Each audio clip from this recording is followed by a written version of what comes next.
let's talk about that, because there's something I think that's missing, and not just in what you're doing, but in every pickup system that I've seen.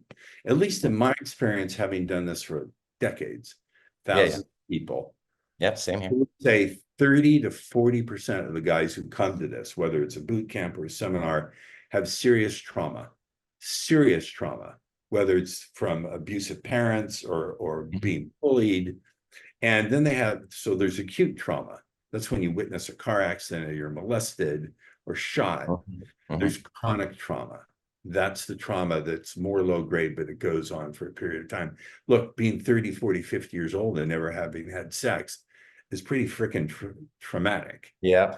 So if you don't have techniques and processes to heal that person, you're essentially taking them, and no matter how well you guide them, no matter how many wingmen and trained coaches you have there side by side, essentially you're throwing them into the deep end of the emotional pool and saying swim. And so any system that doesn't have a dedicated, structured way to bring about that healing. And again, I've simplified it. To be honest, what I say to people is I'm not a therapist. Okay. I'm not a therapist either, but what I teach is very deeply healing. It's going to sound like a plug, and it is a plug, but it's simple enough that the AI can teach you how to do it. So if you're not offering that, I'm serious. So if you're not offering that, 30 to 40% of the people who are coming may get the result while you're there. They may, listen, I'm not going to argue with results. They may indeed get the result when they're there with you. But when they go home and the same environment and the same old anchors, as we call them in NLP, and the same stuff is going on, and they get deeply triggered again, it's great they did good at the boot camp. They got their money's worth.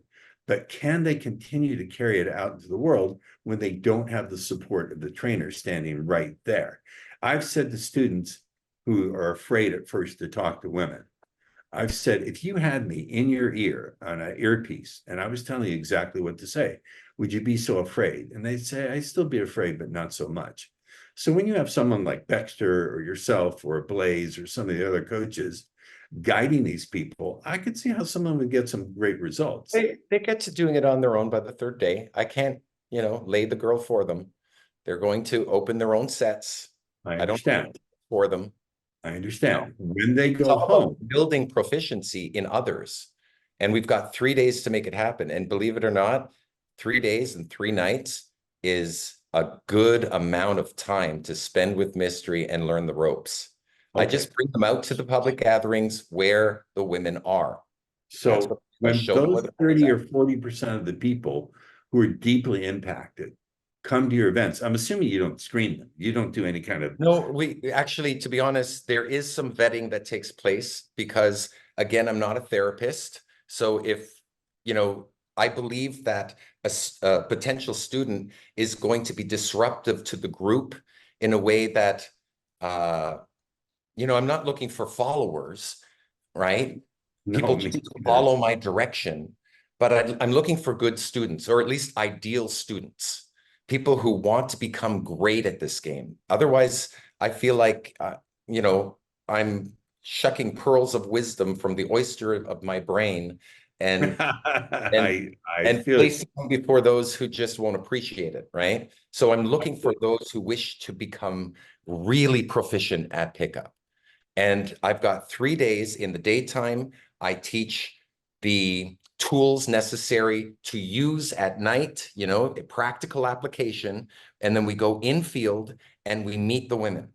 And if they have sticking points that I'll see patterns, just like in my television show. I watch the students, and then I can, after 3 sets, give them a little critique for the next 3 sets. And that seems to really improve people. Some people are leaning in and pecking, doing some basic errors. Some people aren't speaking loud enough, or their body language is just wrong, or they're touching with hover hand the back of a girl's shoulder. You've seen it all, Ross. You've seen it all. So, I have to course correct over the course of 3 nights of this. And by the 3rd night, They're doing great. I am so proud of my students. We just pulled off a caper this weekend here. It was a madhouse, Toronto. It was chaotic, but within that came a lot of education, a lot of experience for the boys. It was great. So my Mystery, question, just a quick question for Mystery. I remember for our interview a few weeks ago, you were saying your first boot camp student was Neil Strauss. So does that mean you're the guy who introduced the concept of boot camps to the industry? I believe I did. There's always going to be another top dog. Everyone's going to try to vie for top dog, but they can't take away first.